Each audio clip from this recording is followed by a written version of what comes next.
I actually am a little embarrassed. So when it first started happening, I was keyboard warring, and I hate those people, but I was doing it right. Oh my God. Like when Herat was about to fall, I was like, keep the US government out of it. They're going to negotiate for them to, like, Afghans fight, right? Like the US government's asking you to be weak and like surrender, which we did, right? And so I was spending all my time like in it, what I felt in it, right? But just reading the press, not in it.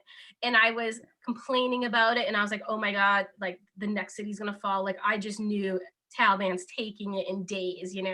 um the funny part is, while I was keyboard doing my boarding, an Afghan who I'm friends with, but he lives in America. He's an American, he was an intel officer. He writes me, just, I said something about the vice president. He wrote back, and we went to DM, and we went back and forth discussing. And I just dropped a line. One of our CIA colleagues, he runs Deliver Fund. I don't know if you've heard of it. Yeah, they do human trafficking, right? Yeah, so they had brought a bunch of donors together to do housing for Afghans. And so the CEO of it said, hey, if you need anyone in America that needs housing at the time, let me know. So I kind of dropped that to him. I said, hey, do you have any family coming from Afghanistan? I have a friend, a former colleague who's going to do housing. And he said, oh, no, but my family needs to get out. And so this is the first day, right? So I think I'm all in the news. I think I know what's going on. And then an Afghan tells me, yeah, my dad can't get in the airport. His dad was special forces. He's an intel officer. He'd been working for the United States since he was 17. He's like in his 30s now. And I was like, what? Your dad? Your parents can't get in the airport? He had like two sisters married to Americans. So it blew my mind. And at first I thought, I don't know why he's asking me, right? What a crazy lunatic to ask me. And so I didn't take it serious. I was like, so for like a day or two, I was kind of like, so strange. I actually told Boone, because we were doing this we were actually finishing off the investigation to send it to the agency. So it was horrible timing, right? Because I had to get everything to send it to review. And so I was like, yeah, this guy asked me to save his parents. I don't even know anything about. So 2 days later, he circled back and said, I'm really serious. Like, if you don't get my parents in the airport, like, they're not going to get out. They're going to kill them because, everybody in my town knows I'm an intel officer. So that's actually when I got involved. And the funny story is, I was like, okay, if I'm going to get involved, I'm going to save this family. I don't give a damn what I could do. So you know what I did, Tanta? You'll laugh.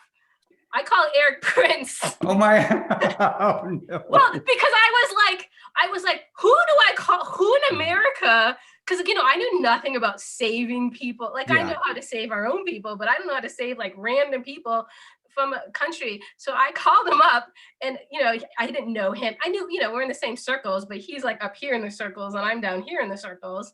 And I was like, yeah, I worked with all your guys overseas. Like, I need you to like send a plane and go save some people for me. And he goes, sure. Oh, so, wow! Holy shit! Wow. We actually didn't need his plane, but it still is a funny story. So he actually another one of our friends, he works also in the country near Afghanistan with me. He apparently went and asked Erik Prince too. So I wasn't the only one with this really bright idea. So he basically was going to send a private plane and put my 7 on, and then my friends, he had like 5, 6, or 7. So I saw the manifest. Funny thing, it leaked somehow. And so there's a whole press report that Prince was going to send it in and do like. Yeah, I remember reading that. Yeah. So you started that shit. I started that shit, but the crazy part is Prince was going to send in a plane and pick up my family on his own dime. So it actually infuriated me. I actually probably commented on every time someone put that damn press report on LinkedIn, because I was like, no, like there was like 14 people on his little plane, and he was doing it for me. And then, do you know Bodie? Oh, come on. Yeah, of course. Of course. Me and Bodie each had families. And so he was flying in just to take our families for free on his own dime. So I was actually kind of irate. We ended up not having to use, number one, it took me so long to get the family in the airport. Like, I didn't get the family in the airport until after the suicide bombing. And then at that point, they said only Americans. We still got in through throwing some fits.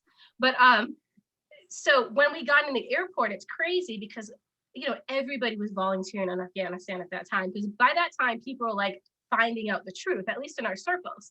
So 3 people in my office were doing the manifesting. So the second we got in the airport, they put them on the first plane. So they were gone within 15 minutes. So we didn't even bring in a private plane. But just to point out, like people in our community, he didn't even know me. And he said, I'll send you a plane. I said, hey, this family is really important to me. He's like, I'll put them on it. I'll take them out. And that's how our community works. That's how it normally is. If you call those type of people, they will come and help you save people. And I think, that's just, one of those feel good stories. And not just at his level, right? As you know. So I've been doing this for a year now. We got grandmas volunteering, we got college students, we got people from all over the world. Every day I'm talking to people in like every country that are trying to save Afghans. So a lot of people have come together on this. And it is really sad, we talk about saving Afghans, but the negative is so many die. So even this morning I wake up, when my Afghan, so I got all my Afghans out now, except maybe like 2 are still there. One's about to be out. But one of my favorite ones that I have out across the border, his uncle just got killed. He was former military. Taliban went in and murdered him. It's very sad. People have no idea. We have a ton of former assets. Every day they're getting killed. It's the amount of people getting killed. It's not in the press. And of course not. The thing is, what Taliban does is they go in and kill one of your family members. They say, if you tell an American, we're going to come back and wipe out your whole family. So they'll tell us, right? But I'll never say who his uncle was, because I don't want them to go back and wipe out the rest of the family. Even his wife's still there, and they go to her house every week, search the house. They search for documents. They destroy people's passports so they can't leave. So her documents are hidden in a pretty good spot that we came up with. But yeah, they'll go in, destroy the documents so the wives can't leave. The women in that country are they've all been trapped. They're all being forced into marriages. And none of it's in the press. So we're doing some good, but what's happening in Afghanistan, I work Ukraine too. What's happening in Afghanistan is insane. Like the thing that's happening to these people, it just breaks your heart. Well, we all saw that.